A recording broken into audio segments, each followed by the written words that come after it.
पार्वती का यही उपदेश है, यही भगवान कहते, यही सब संत कहते, यही शास्त्र पुराण कहते हैं कि यदि ईश्वर प्राप्ति चाहते हैं और अपना कल्याण चाहते हैं तो आपको संतों का संग करना ही पड़ेगा, जो कि माँ पार्वती करी है।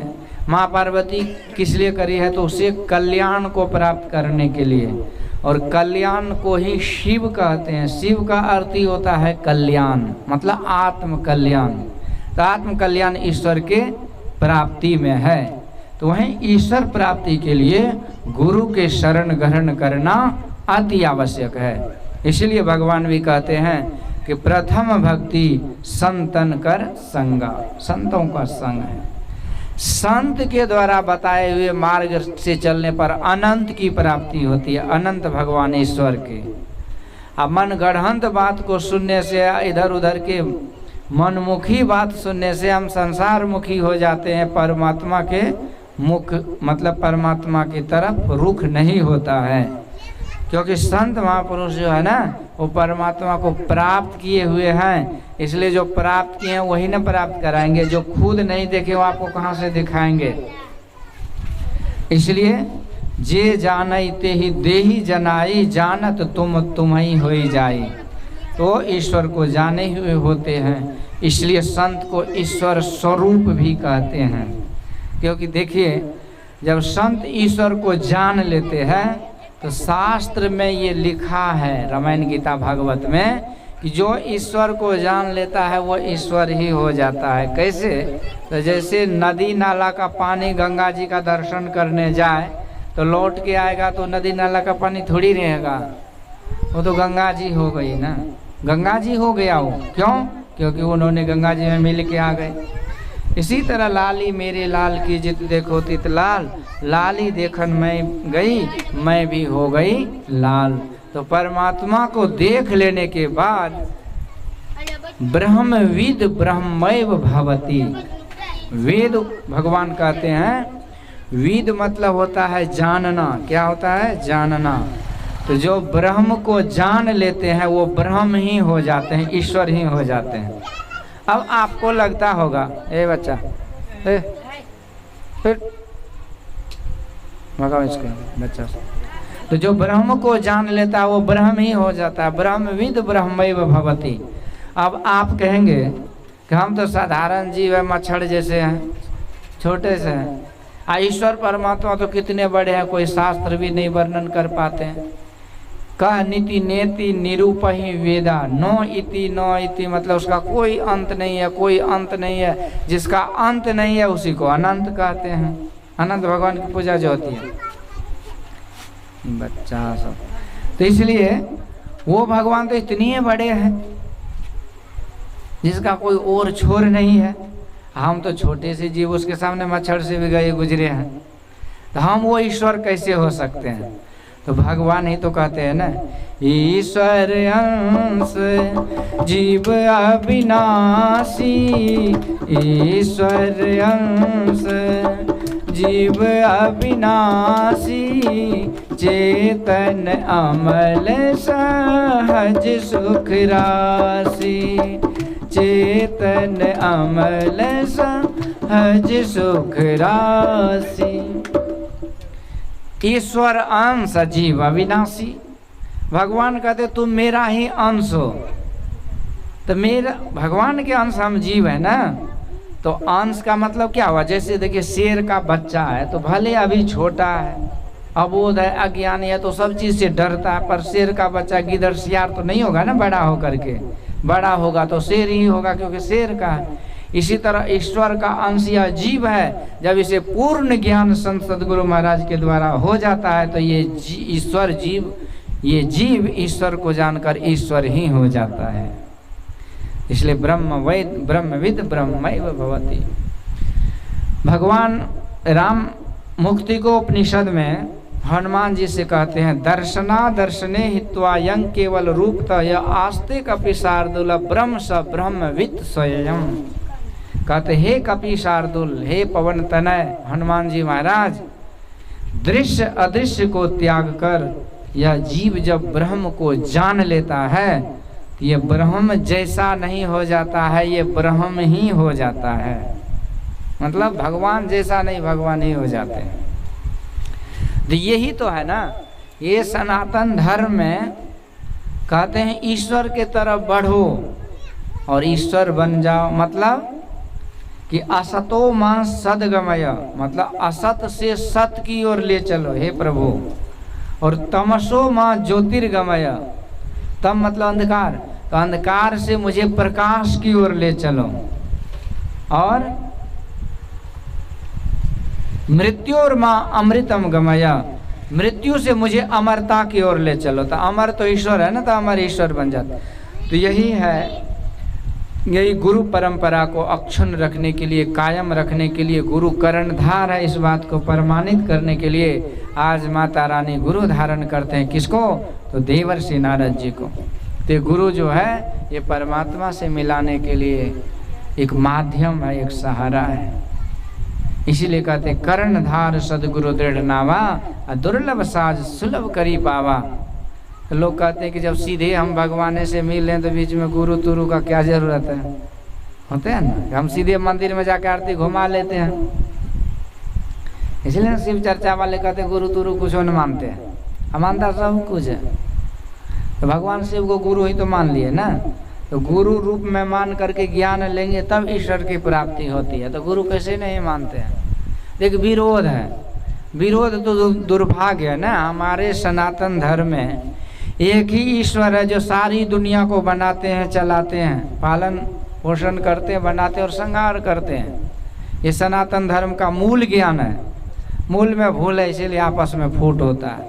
आपस में जब फूट होता है तो जिहादियों के द्वारा लूट होता है। इसलिए ज्ञान तो होना चाहिए।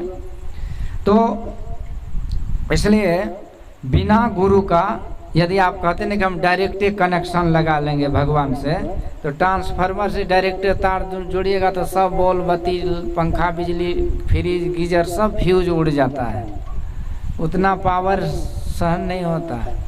इसलिए डायरेक्ट कोई भगवान से मिल नहीं सकते। और जिन्होंने भी डायरेक्ट भगवान से मिला तो उसको इनडायरेक्ट कर दिए भगवान। अर्जुन भगवान के साथ ही थे ना, महारथी गांडीवधारी अर्जुन भगवान के साथ ही घूमते फिरते थे, साथ ही बना लिए थे, सारथी बना लिए थे भगवान को। और रथ भी चलाते थे भगवान प्रेम के वश। प्रेम के वश अर्जुन रथ हाँक्यो, अब भूल गयो ठकुराई सब सोची प्रेम सगाई। इतना ही नहीं, आप देखिए भागवत कथा में हम लोग सुनते हैं कि सारे ब्रजवासी ग्वाल बाल जो हैं, बाल सखा जो है, गोप गोपियाँ, ये सब चिरन्नी अठन्नी खुदरा जितना था ना उसके साथ ही भगवान घूमते थे। सब चोरी सीना चोरी सब करते थे। लेकिन उतना होने के बाद भी ज्ञान की जरूरत पड़ी। उद्धव जी को भगवान ने ज्ञान दिए जिसका नाम है उद्धव गीता। और वसुदेव जी महाराज कौन थे भगवान के? बाप की दादा, मुझे पता नहीं है। वसुदेव जी महाराज पिताजी थे।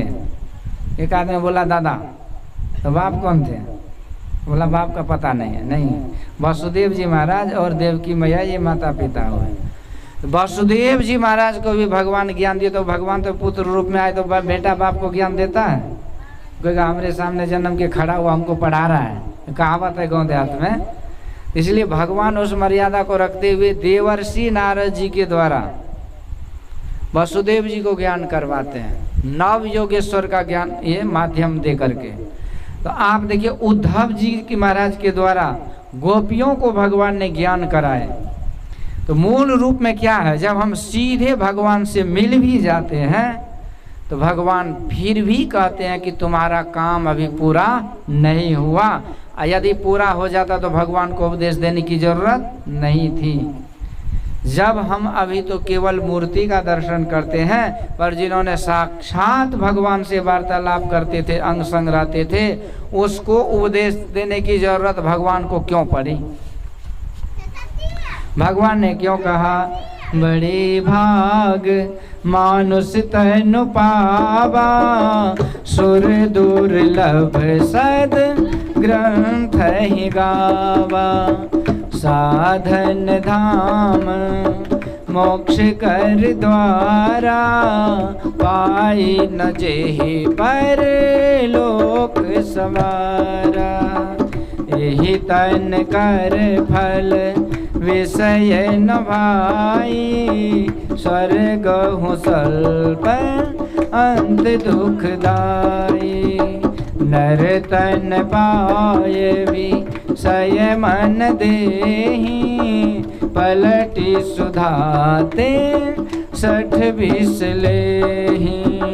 करन धार सद गुरु दृढ़ नावा, दुर्लभ साज सुलभ कर पावा। दुर्लभ साज सुलभ कर पावा। जो न तरई भव सागर, नर समाज अस पाय। सुकृत निंदक मंदमति, आत्महन गति जाय। आत्महन गति जाय। भगवान कहते प्यारे प्रजाओं, ये मनुष्य शरीर बड़े भाग्य से मिला। तो उन प्रजा को तो बोल देना चाहिए कि प्रभु जब बड़े भाग से मनुष्य शरीर मिला तो आप तो मिल ही गए, तो काम तो मेरा हो गया। तो प्रजा तो बोलते जरूर, पर भगवान कहते देखो यह शरीर साधनों का धाम और इसके अंदर मोक्ष का द्वार लगा हुआ है, और सदगुरु मल्लाह जो है उसी के सहारे तुम उसी मुक्ति मार्ग पर चल के और संसार सागर को पार करोगे, और तब तुम मेरे धाम में आओगे। मतलब मैं भी टेम्पररी और तू भी टेम्पररी। जैसे लोग यहाँ से विदेश जाते हैं ना, ऐसे तो ये हमारे लिए ये भी विदेश ही है, लेकिन आप लोग जब दूसरे देश जाते हैं तो वो विदेश हुआ। तो जब विदेश जाते हैं तो 10 दिन के लिए थोड़ी जाते हैं, 2-3 साल का टेम्पररी वीज़ा होता है, फिर काम धाम करके आ जाते हैं। घूमने वाले जो जाते हैं उसके लिए टूरिस्ट वीज़ा। तो इसी तरह वीज़ा लेकर के लोग दुनिया में आते हैं, पर यहाँ आते जाते हैं, आने जाने का ही है, ये धर्मशाला है। यही भगवान कहते हैं न हम यहाँ पहले थे, न तुम रहोगे, न हम रहेंगे। मतलब भगवान भी तो लीला पूरा करके परधाम चले जाते हैं। तो इसलिए सब दिन तुम्हारा रहना नहीं होगा। ये बात अलग है कि मेरे प्रभाव के कारण तुमको दुख अभी नहीं है। मतलब दैहिक दैविक भौतिक तापा, राम राज का हो ही नहीं व्यापा। ये तो अभी नहीं है क्योंकि राम राज है, पर जब राम राज के जगह पर रावण राज होगा तब कौन बचाएगा? तब तो मुश्किल हो जाएगा। इसीलिए तुम यदि चाहते हो कि सदा सदा के लिए राम राज हो भैया, तो तुम मेरे राज में आ जा, यानी मेरे धाम को प्राप्त कर, और मेरे धाम में लाने वाले काम सदगुरु महाराज करते हैं। बोलिए सदगुरु महाराज की जय। इसीलिए यहाँ भगवान कहते हैं तो मेरे धाम में लाने वाले तुझे संत सदगुरु होंगे। तुझे इसके लिए संतों के शरण में जाना पड़ेगा, ये माँ सबरी को भी बतलाए, और सदगुरु धारण करना पड़ेगा। ये गुरु ही जीव को परमात्मा तक पहुंचाते हैं। माँ पार्वती गुरु करती है। एक बार की बात है कि भगवान बाल्या काल में अपने 4 भाई थे ना, भगवान मिला करके 4 भाई, तो और बहुत सारे बाल सखा भी थे, राजकुमार सब, राज दरबार के जो बालक थे। तो बचपन में खेल धूप होता है ना, तो भगवान भी खेल धूप करते हैं, खेलते हैं बच्चों के साथ, बाल क्रीड़ा जिसको बोलते हैं। तो पहले के बच्चे बहुत अच्छे होते थे, बहुत मजबूत होते थे, निरोग होते थे। क्यों? क्योंकि बच्चे खेल कूद खेलते थे। माँ बाप भी उसे बोलते थे, भेजते थे खेलने के लिए। आज भी बच्चा खेल खेलता है, लेकिन मोबाइल गेम खेलता है, मोबाइल पर ही खेलते रहता है। इसलिए देखिएगा बच्चा जन्म लेता तब ये से डॉक्टर का इंजेक्शन लेना चालू हो जाता है। डॉक्टर कहते ये वायरस नहीं आएगा, वो वायरस नहीं होगा, ये लो वो लो। पहले कहाँ वायरस था? ये वायरस तरस जो भी बीमारी है ना इधर उधर का आलय बलय, ये तब आता है जब हम मोबाइल तोबाइल पर बैठे रहते हैं, चाउमीन पिज़्ज़ा बर्गर खाते रहते, कुरकुरे और बाहर के चीज़। बच्चा दूध मुँह, बच्चा उसके मुंह में कुरकुरे डाल देते हैं। बच्चा जो चचियाता तो एक चाट दे देते हैं गाल में। ये नहीं अकल है कि भाई उसको वो चीज़ नहीं खिलाना चाहिए। बच्चा पहले दूध पीता था ना, तो इसके बाद उसके मुंह में शहद दिया जाता था, इसके बाद दूध भात, गौ का दूध, यही नहीं कि भैंस का दूध दीजिएगा तो भैंस को जानते हैं, रेलवे लाइन पर यदि भैंस चल रहा है ना आराम से, तो रेलवे हॉर्न दे, रेल का इंजन से इतना हॉर्न की कान उड़ जाए, लेकिन वो भैंस टस से मस नहीं होता है। हम लोग भी जो गाड़ी चलाते हैं ना, तो वहाँ जानते हैं कि बगल देने वाला नहीं है, तो गाड़ी रोकना पड़ता है जब तक कि वो बगल नहीं हो जाए। अब उसका दूध पिएगा तो दिमाग कैसा होगा। तो चलिए अब मान लीजिए पैकेट वाले दूध से तो भैंस का दूध मिला जुला के ठीक ही है। अब ये नहीं कि आप दूध पीना छोड़ दीजिए तब फिर हमको बोलिएगा कि दूध कहाँ से लाएं, तो हम क्या बोलेंगे। तो जो पीते पर बच्चे को वो दूध ज़्यादा नहीं पीना चाहिए। कहने का मतलब है कि वो सब चीज़ नहीं दे करके फालतू चीज़ देते, इसलिए बच्चे बीमार होते हैं। और हॉस्पिटल में बूढ़े और जवान से ज़्यादा बच्चे ही बीमार बच्चा ही पहुंचता है। कितना दुर्भाग्य है। तो इसलिए खेल कूद जरूरत है, जरूरी है, शारीरिक खेल। तो इस तरह से भगवान भी बाल्यकाल में खेलते हैं। और भागवत कथा में तो पूरा खेल ही खेल है।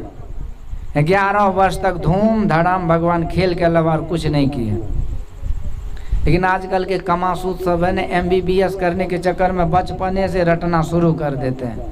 पढ़ लिख तो लेते हैं, लेकिन शरीर कमजोर होता है तो दिमाग भी क्रैक कर जाता है, सब पढ़ाई फेल। इसलिए खेल जरूरी है। तो भगवान की लीला तो कल्याण के लिए होता है, समझे उस पर, उस अनुसार चले तब। तो भगवान बाल्यकाल में खेल रहे हैं। क्या खेल रहे हैं? तो गेंद खेल रहे हैं। गेंद जो पैर से चलाते हैं ना इधर से उधर, तो गेंद में आप देखिएगा गोल होता है दो तरफ। गोल मतलब गेट बना रहता है दोनों तरफ। इधर भी 11 उधर भी 11। अब इधर वाले चाहता है कि उसके गोल में गेंद को पास कर दें तो हम जीत जाएंगे, और उधर वाला चाहता है किसी तरह से गेंद को घुमा फिरा कर एक दूसरे से गेंद छीन करके उसके गोल में पास कर दें तो हमारी जीत होगी।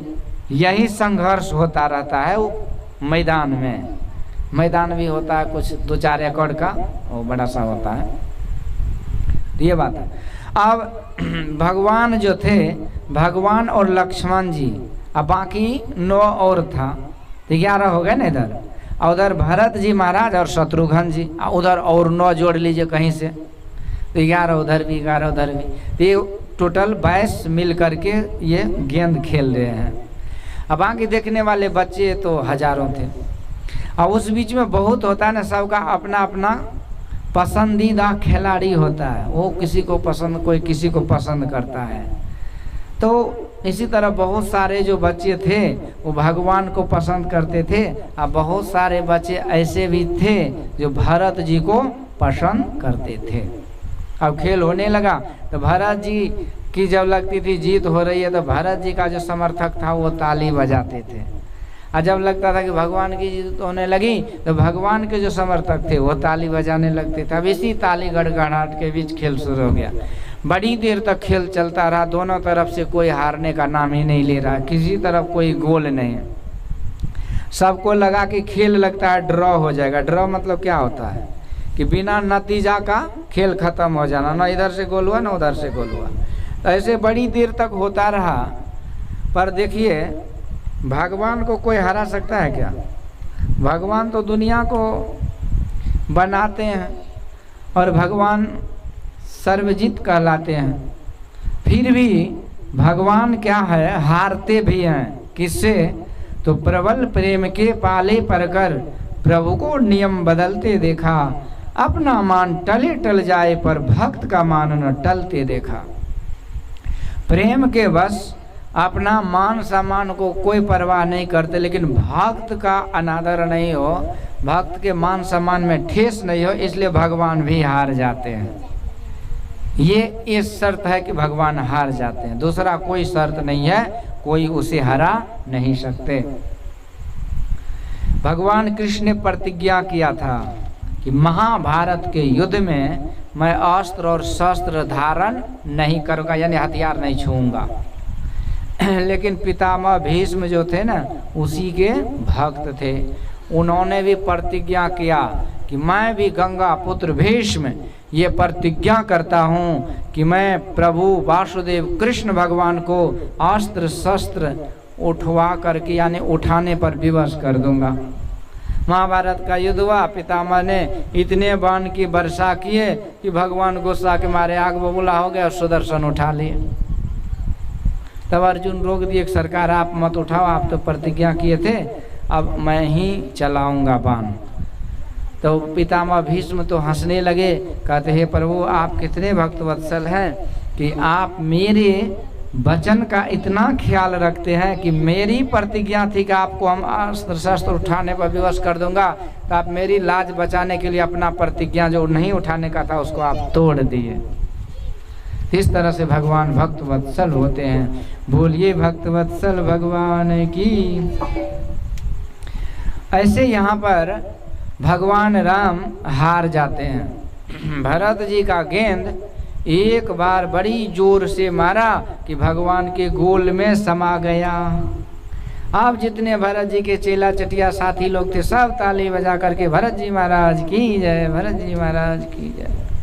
अब भगवान के जो भगत जगत सब थे सब मुंह लटका लिए, लो कर लो बात, ऐसी कोई भगवान होता है जो हार गए। अब इस तरह से खेल खत्म हुआ।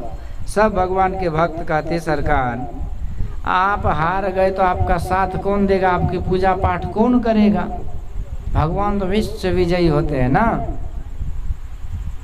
तो आप हार क्यों गए। तो भगवान कहते देखो जी हम तो खेलने में कोई कमी नहीं की मेहनत में, लेकिन हार क्यों गए इसकी बात मेरी से सुनो। देखो ये खेल जो है ना, तो खेल को खेल जगह पर रहने दो, पर इसका रहस्य क्या है मैं वो समझाता हूँ। ये जो मैदान है ना, मैदान फुटबॉल का गेंद का, ये मैदान ही 84 का चक्कर, ये जो 84 लाख प्रकार के योनियां हैं जिसमें जीव भटकता रहता है, ये संसार ही 84 का जो संसार है, तो यही है फुटबॉल का मैदान। ये जो जीव है ना, जीव ये है गेंद। जीव क्या है, गेंद। और ये 84 में ये घूमता रहता है और दर दर की ठोकरें खाता रहता है। अच्छा बोलिए कि जो मनुष्य शरीर में हम लोग आए हैं, तभी तो हम लोगों को चारों तरफ हरी हरी नजर आता है कि सब कुछ चकाचक लग रहा है, लेकिन आप विचार करके देखिए तो आप कहाँ से आए। आप ही ना पूछते कहाँ, आज तक जवाब ही नहीं मिला, भले वो प्रश्न भूल गए। बच्चा जब जन्म लेता है तो ये चिल्ला चिल्ला के पूछता है कि कहाँ, तो सब बोलते यहाँ यहाँ, कहाँ तो कोई नहीं बताते हैं कहाँ आए हैं हम, कहाँ से आए हैं, ये कोई बता पाते हैं क्या। अच्छा उसका माँ बाप जानता है कि बच्चा कहाँ से आया है, नहीं जानता है ना। अब अपने बारे में नहीं जानते तो बच्चा के बारे में क्या जानिएगा, जब हम खुद नहीं जानते कि हम कहाँ से आए हैं।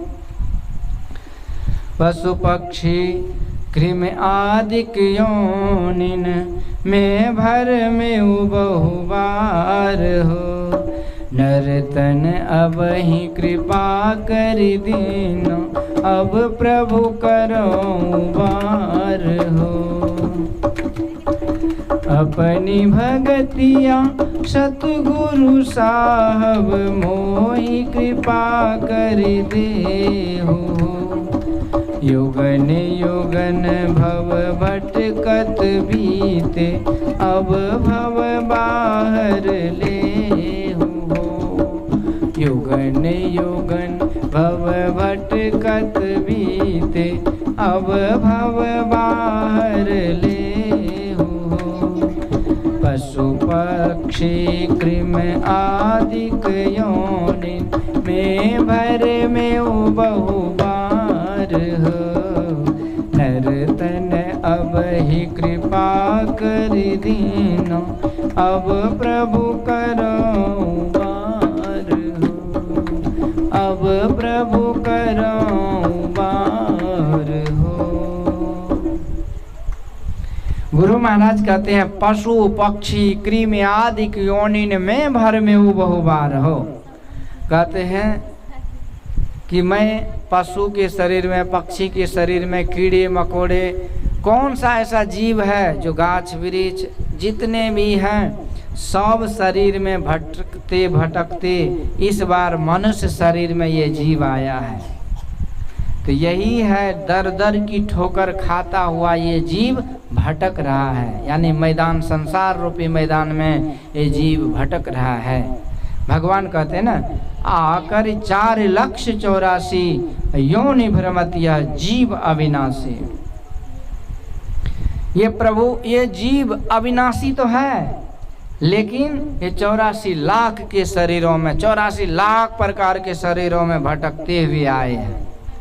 इसी को संत महापुरुष संत कबीर साहब क्या कहते हैं, 184 भरम के पाँव पर अटके आए, अब की पासा ना पड़े तो फिर 84 जाए। यानी 84 लाख शरीरों से भटकते भटकते इस बार हम मनुष्य शरीर में आए हैं। सोचिए, इसीलिए ना बड़े भाग से कहते हैं मिला है। तो ये दर दर की ठोकरें खाते। अच्छा बोलिए, कौन सा ऐसा शरीर है जिसमें चाय नाश्ता, बैठने के लिए कुर्सी, टेबल, शर्ट, टोपी, घड़ी, चश्मा, मोबाइल कहाँ मिलता है?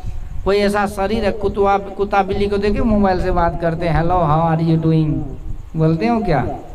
उसको मोबाइल को देता है? नहीं देते ना। उसको बैठा के चाय पिलाते हैं, उसको ठंडी महीना स्वेटर पहनाते हैं, कम्बल ओढ़ाते नहीं। ऐसा कोई जीव नहीं है जिसको सुख है और आदर और सम्मान है। सब जगह ठोकर।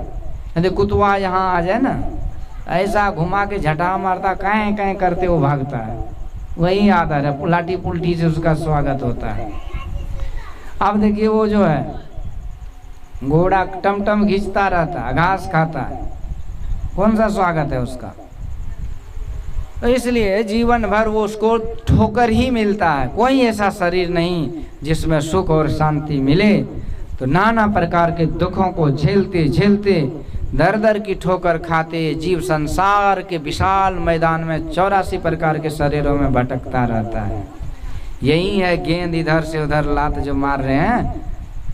तो भटकते भटकते फिर होता क्या है कि ईश्वर की जब कभी कृपा हो जाती है ना, तो ईश्वर कृपा करके इस भटकते हुए, इस भरमते हुए इस जीव को, दुखियारी जीव को मनुष्य का शरीर दे देते हैं। कबहू की करी करू नानर देही, देत इस बिनु हेत स्नेही, देत इस बिनु हेत स्नेही। कबहू की करू नानर देही, देत इस बिनु हेत स्नेही, देत ईश बिनु हेत स्नेही। ईश्वर बिना किसी कारण के, न समझे, आजकल बिना किसी मतलब के, बिना किसी स्वार्थ के ईश्वर परमात्मा इस भटकते हुए जीव को मनुष्य का शरीर दे देते हैं। यानी हम मनुष्य शरीर में आ जाते हैं। आज हम किसी को यदि 10 रुपया देते हैं ना, तो उसमें भी स्वार्थ छिपा है। बिना मतलब का तो किसी से हाय बाय भी नहीं करते, रुपया पैसा तो दूर की बात रही है।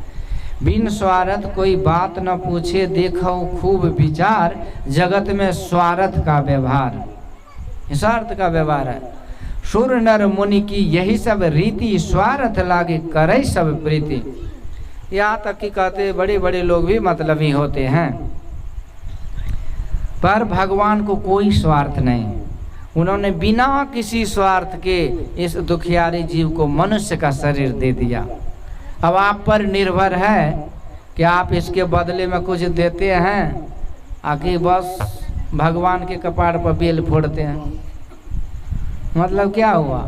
इतना देव दुर्लभ शरीर दे दिया, फिर भी दिन रात कोसते रहते हैं ना कि भगवान दुनिया का विपत्ति हमारे कपाड़ पर दे दिया। लो, उसको भी जस नहीं देते तो संसार के लोगों को कोई जस देगा?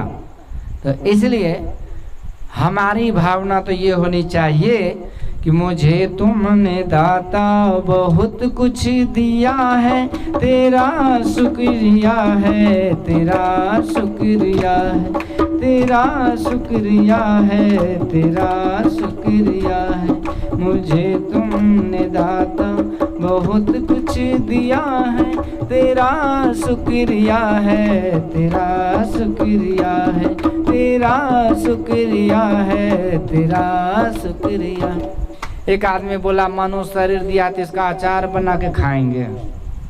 एक से एक कटपिंगल सब है, क्या बोलेगा कहना मुश्किल है। बात को जिसको कहते हैं ना बनाना, बात को मोटते रहते हैं।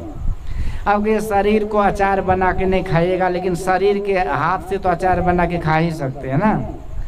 अब इस शरीर का कोई कीमत नहीं है, ऐसा थोड़ी है। आप शरीर का कीमत नहीं तो 2 आँख का जो डोका है वो निकाल के दे दीजिए, 5 करोड़ मिलेगा, कोई देगा? नहीं देगा, क्योंकि आँख है तो देखते हैं दुनिया जहान, जान है तो जहान है। कोई लीवर दे सकता है क्या? किडनी दे सकता है? नहीं देगा ना। 50-50 लाख रुपए किडनी का दाम है, कोई निकाल के दे दे तो नहीं देगा।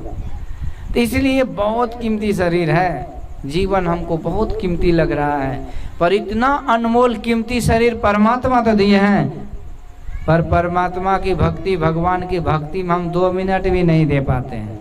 भले रात भर डीजे में बिरनी की तरह नाचते रहें, झिंझिया फिंझिया होता, कलसी फलसी लेके चाय में खूब रात भर करेंगे, लेकिन भक्ति सत्संग में लगता है कि पैर में जो है ना बड़का खुट्टा में रस्सी बांध दिया है कोई, हम पैर घिसिया घिसिया के टगल झुकल आएंगे, नहीं तो नहीं हो आते हैं।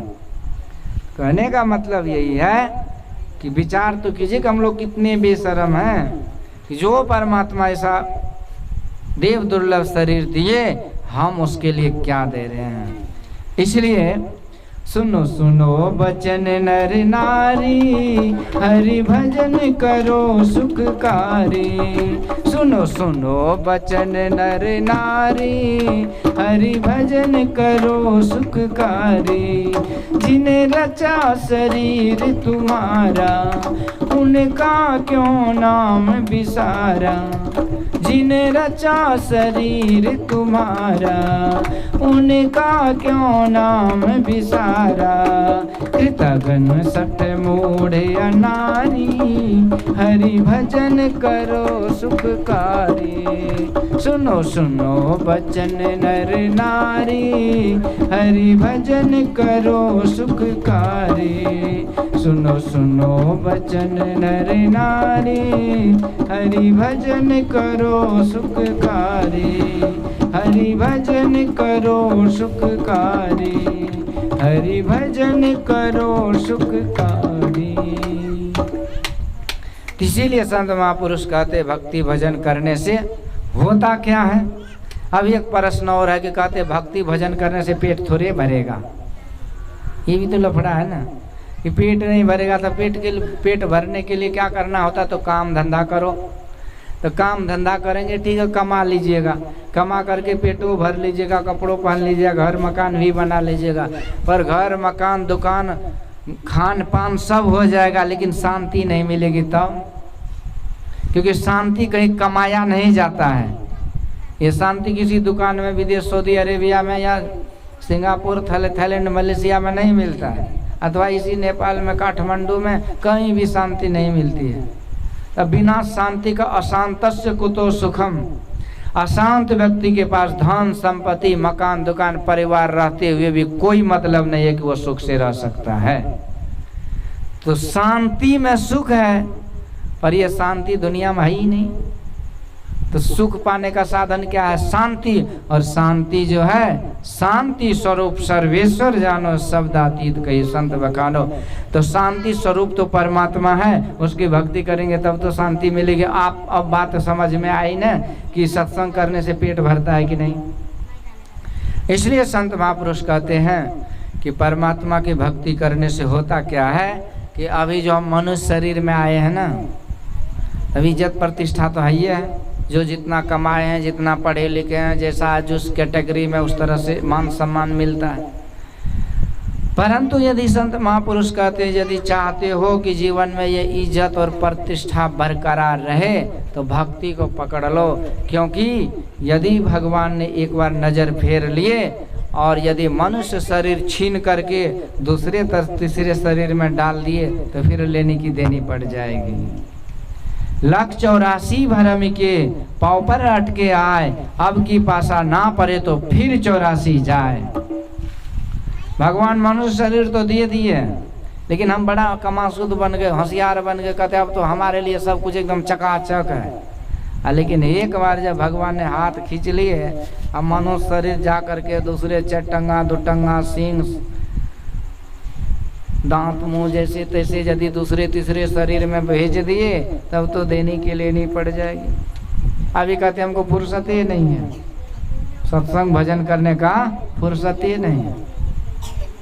भले वो कुछों में समय निकाल देंगे, गप सप में एकदम दिन रात निकाल देंगे। एक जगह मैं अभी गया था सत्संग में, एक आदमी बोला कि बाबा महाराज वहाँ सत्संग कर रहे हैं, वहाँ तो 24 घंटा ताश ही चलती रहता है, तो ताश में 24 घंटा निकाल देते हैं, सत्संग में समय नहीं है। एक आदमी को मैं पूछा कि समय कब मिलेगा, तो बोला जीते जी फुर्सत नहीं है और बोलिए।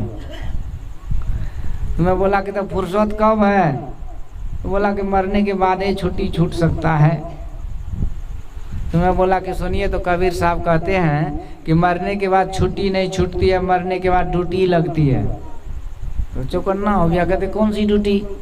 तो मैं बोला कि कबीर साहब कहते हैं कि देवाने मन भजन बिना दुख पइयो, अब पहला जन्म भूत का पइयो, 7 जन्म पछतइयो। लो भूतवा बनोगे तब तो कहीं रहने का बास नहीं मिलेगा। नानी बुढ़िया नानी के जब कपार पर बैठते हैं ना, तो ओझा गोनी को ला करके, और नीम का ठल्ली होता है ना, दे ठल्ली एकदम मारते मारते उसको पकड़ के ओझा जो है ना बोतल में बंद कर देता, ठेपी लगा के मिट्टी में गाड़ देता, पड़े रहो, तब राहत नहीं है। इसके बाद इतना ही नहीं है, तो पहला जन्म भूत का पइयो, 7 जन्म पछतइयो। आगे कबीर साहब कहते धोबी के घर गधा होइयो, कटे घास नहीं पइयो। लादी लादी आप चढ़ी बैठे, ले घाटे पहुँचइयो, तब कहाँ से छुट्टी मिलेगी। तो तेली के घर बैला होइयो, अखियन खोलसा लगइयो, कोस 50 घरे में चलियो, बाहर होए न पइयो, दीवाने मन भजन बिना दुख पइयो। तो ऐसे ऐसे शरीर में का जो चित्रण किया गया है, संत लोग कहते हैं ऐसे ऐसे शरीर में जाओगे कि दुर्गति के अलावा कहीं कुछ नहीं होगा। इसलिए भगवान ने ये देव दुर्लभ शरीर दिए हैं, इसकी उपयोगिता को समझो, करो। यानी कि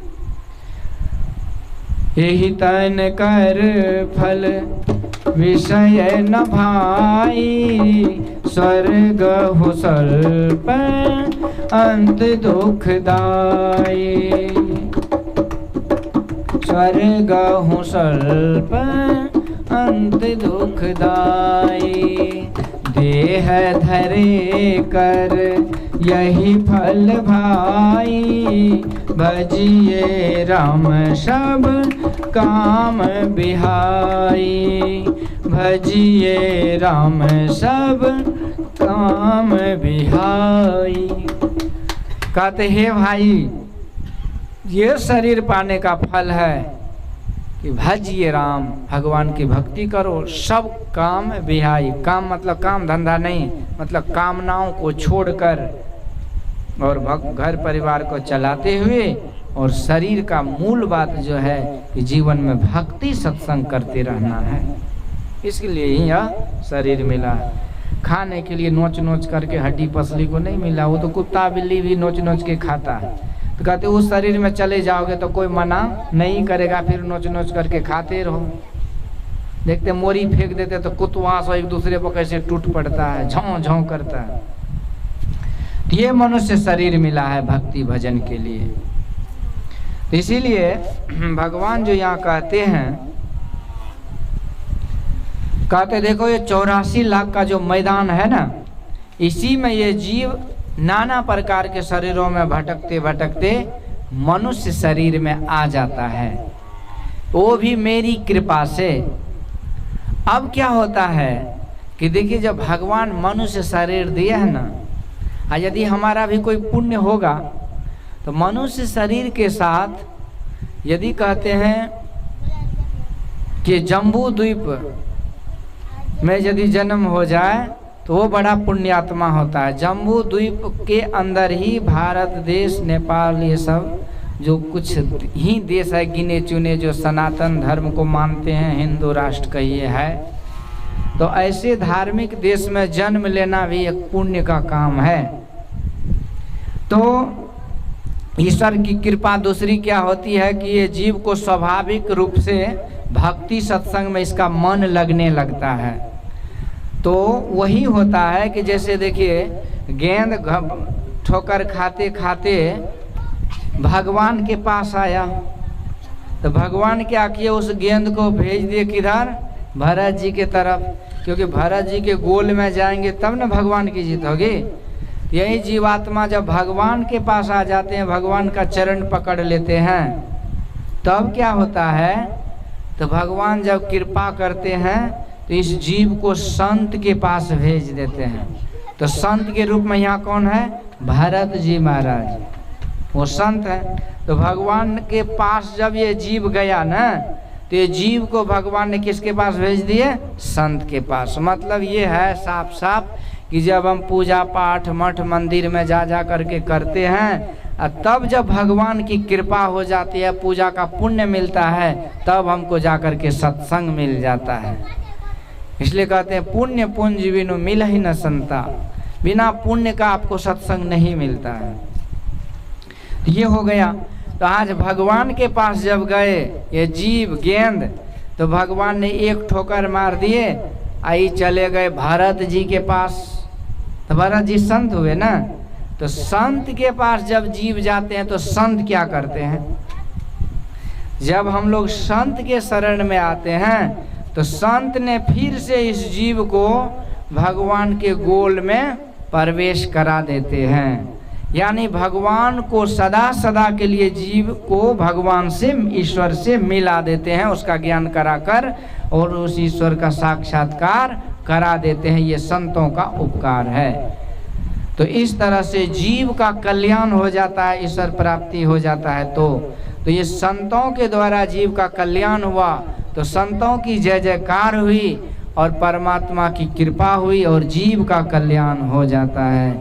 बोलिए आनंद कंदे भगवान की जय। तो संत ही इस जीव को परमात्मा से मिलाते हैं। इसीलिए आज एक जीव का रूप कह लीजिए कि देवी माँ है, और आज शिव का रूप वो भोलेनाथ है। आज उन्हीं से मिलाने के लिए आज सदगुरु के रूप में देवर्षि नारद जी आए और माता को उपदेश दिए कि तुम व्रत धारण करो।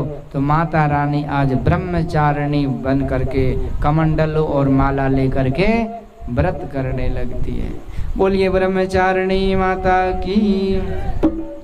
साधना करते करते अंदर में कहा जाता है अनुभूति हुई, घंटा की आवाज़, चंद्रमा का दर्शन हुआ, यही घट चंदा यही घट सूर, यही घट बाजे अनहद दूर।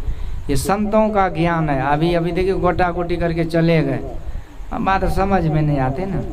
ऐसी जगह पर झिंझिया हो जाए तब बैठना चाहिए ना थोड़ी देर। ऐसा थोड़ी कि हम रात भर सुनाएंगे, थोड़ी देर के बाद आरती हो जाएगी। तो ये ज्ञान है संतों का। जब साधना करेंगे ना, तो जैसे मंदिर में जाते हैं तो घंटी बजाते हैं ना, बिना घंटी बजाए मंदिर में पूजा होता है? नहीं होता है। दीप भी जलाते हैं।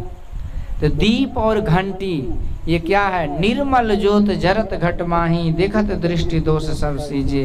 कबीर साहब कहते अपने घट दिए ना बारो रे, अपने घट दिए ना बारो रे, नाम का तेल सूरत की बातें ब्रह्म अग्नि उद्गारो रे। जब अंदर में दीप जलेगी ना, तब अंदर में ही वो प्रकाश होता है, परमात्मा का शब्द होता है, और उसी शब्द को सुनते हैं तो वो परमात्मा के पास चले जाते हैं। है आ रही धुर से सदा तेरे बुलाने के लिए। तो परमात्मा की पुकार हमारे अंदर होता रहता है। ये विषय तो बड़ा गंभीर है, उधर नहीं जाऊंगा मैं। इतना ही मैं आप समझ लीजिए समा स्वरूप में कि वो माता रानी जब साधना करी तो अंदर में उसे ज्योतिर्मय शिवलिंग का दर्शन हुआ, और वहीं चंद्र मौली भगवान के मस्तक पे चंद्रमा है ना, यानी कि अंदर में भगवान भोलेनाथ का दर्शन हो गया। इसीलिए माता रानी का नाम चंद्र घंटा हो गया। एक बार जिसको अंदर में दर्शन हो जाता है ना, तो उसको सब दिन वो प्रकट रहता है। अभी हम दर्शन कर लेते हैं, पर माता जी का कितनो सुंदर मूर्ति हो तो दशमी के दिन भसा देते हैं। दशमी के बाद रखते हैं क्या? तो भसा देने का क्या मतलब है? मतलब ये है कि माँ कह रही है कि मेरा जो रूप धारण किया हुआ है ना, ये तो मिलन होगा तो विचरण हो जाएगा, परंतु यदि तुम साधना के द्वारा मुझे प्रकट कर लोगे अंदर में गुरु जुक्ति से, तो वो रूप का कभी विलय नहीं होगा, वो कभी छिपेगा नहीं, वो सदा के लिए तुम्हारे सामने प्रकट रहेगा। न पल बिछुरे पिया हमसे, न हम बिछुरे प्यारे से, उन्हीं से नेह लागी है हमन को बेकरारी क्या। यही आज ये ब्रह्मचारिणी माता को भगवान भोलेनाथ का दर्शन हो गया, और इसलिए इसका नाम चंद्रघंटा माता नाम पड़ गया। बोलिए देवी माँ चंद्रघंटा माता की जय। ऐसे ऐसे करके माता रानी की साधना पूरी होती है।